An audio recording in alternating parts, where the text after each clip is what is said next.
भारत आणि पाकिस्तान तणावाच्या पार्श्वभूमीवर महाराष्ट्र सतर्क झालाय। राज्यातल्या प्रमुख शहरांसह मंदिरांची सुरक्षा वाढवण्यात आलेली आहे। मंदिर प्रशासनाने देखील आता भाविकांसाठी नियमावली देखील ठरवलेली आहे। राज्यामध्ये सुरक्षेसंदर्भात काय पावलं उचलली जात आहेत पाहूयात।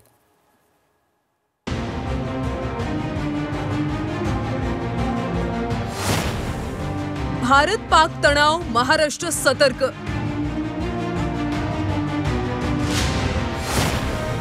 सिद्धिविनायक शिर्डी मंदिराकडून नियमावली।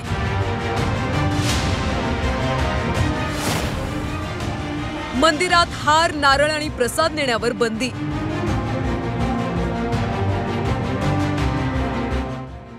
ऑपरेशन सिंदूर नंतर भारत आणि पाक मध्ये प्रचंड तणाव आहे। सध्या दोन्ही देशात शस्त्रसंधी झालेली असली तरी परिस्थिती पूर्णपणे निवळलेली नाहीये। त्यामुळेच खबरदारी म्हणून संपूर्ण देशातली सुरक्षा यंत्रणा हाय अलर्टवर आहे। कोणत्याही परिस्थितीला तोंड देण्यासाठी भारतीय सैन्य, स्थानिक पोलीस दक्ष आहेत। राज्यातल्या मुंबईसह महत्त्वाची शहरं आणि मंदिरांची सुरक्षा आता वाढवण्यात आली। मंदिर परिसरात पोलिसांचा बंदोबस्त तैनात केला असून भाविकांची कसून तपासणी केली जाते। मुंबईतल्या सिद्धिविनायक शिर्डीतल्या साई मंदिराच्या सुरक्षेत वाढ करण्यात आली। सोबतच मंदिर प्रशासनाने काही नियम देखील जारी केलेत। मंदिरात फुलं आणि हार अर्पण करण्यावर बंदी आहे।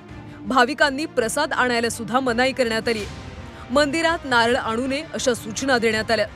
भाविकांनी मंदिर संस्थांच्या नियमांचं पालन करण्याचं आवाहन करण्यात आलं। तर देशाच्या सुरक्षेच्या दृष्टीने हा निर्णय योग्य असल्याचं दुकानदार आणि भाविक म्हणतात। सिद्धिविनायक मंदिराला मोठा धोका अतिरेक्यांपासून आहे। त्यामुळे जेव्हा असे काही इनपुट्स येतात त्यानंतर ही मंदिरातली सुरक्षा व्यवस्था कडक असतेच, पण आणखी त्यामध्ये आपण सतर्कता कशी आणू शकतो या दृष्टीने आपण काम करत असतो। हा निर्णय सुरक्षेच्या दृष्टीने अतिशय चांगला विश्वासाने घेतलेला आहे आणि प्रशासनाने आता सध्याची परिस्थिती निवळल्यावर परत ते चालू होईल। मला असं वाटतं की हे सगळे प्रिकॉशन्स घेतले पाहिजे, त्याच्याने आपण सगळे जेवढे पण भाविक येतात इथे त्यांचं जे दर्शन आहे ते एकदम सुरळीत झालं पाहिजे, म्हणून आपण पण तेवढं फॉलो केलं पाहिजे आणि त्यांना सहकार्य केलं पाहिजे, एवढंच माझं म्हणणं आहे। हा निर्णय खरंच एकदमच हा उपक्रम हा त्यांनी सुरू केलाय तो खूपच स्तुतिपात्र आहे। कारण आता हे जे आपल्या देशाची कंडिशन चालू आहे त्यात आपण कोणाला म्हणजे सांगू नाही शकत की कसल्या रूपात काही येऊ शकतं हे आपलं म्हणतात संकट। तर हा जो निर्णय केलाय तो खरंच खूपच छान केलेला आहे। निर्णयाकडे ठीक आहे, कारण नारळबंदीसाठी बंद केलं, काही देशासाठी आपल्या संरक्षणासाठी आपल्या सध्या तात्पुरतं कधी कितीपर्यंत बंद करतील ते माहिती नाही, पण नारळवरती बंदी आणलेली आहे आपल्या या मंदिर सरामध्ये सुरक्षेसाठी।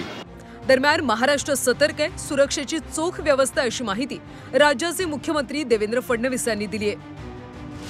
सुरक्षेच्या संदर्भातला सगळा आढावा घेतलेला आहे। मी शिंदेसाहेब आणि सगळे वरिष्ठ अधिकारी आम्ही बसलो होतो। त्यात जे काही आपलं वॉरबुक आहे त्याप्रमाणे सगळ्या SOPs आम्ही रिवाईज करून घेतलेल्या आहेत। तशा सगळ्या जिल्ह्यांना सूचना दिलेल्या आहेत, जिल्ह्यांमध्ये त्या व्यवस्था देखील केलेल्या आहेत आणि मला असं वाटतं की आपण पूर्णपणे तयारीत आहोत। भारत आणि पाकिस्तानमध्ये आता युद्धबंदी असली तरी पाक कधीही आगळीक करू शकतो। त्यामुळे सीमा भागासह संपूर्ण देशात सुद्धा सुरक्षा चोख ठेवण्यात आली। ऑपरेशन सिंदूर नंतर पाकने सीमावर्ती भागातलं शंभू मंदिर आणि गुरुद्वारावर हल्ल्याचा प्रयत्न केला होता। त्यामुळे आता राज्यातल्या मंदिरांनी खबरदारी घेत नियम जारी केलेत। आपण सुद्धा एक जबाबदार नागरिक म्हणून या नियमांचं पालन करूया। मनोज कुलकर्णी, कुणाल जमदाडेसह ब्युरो रिपोर्ट, झी 24 तास।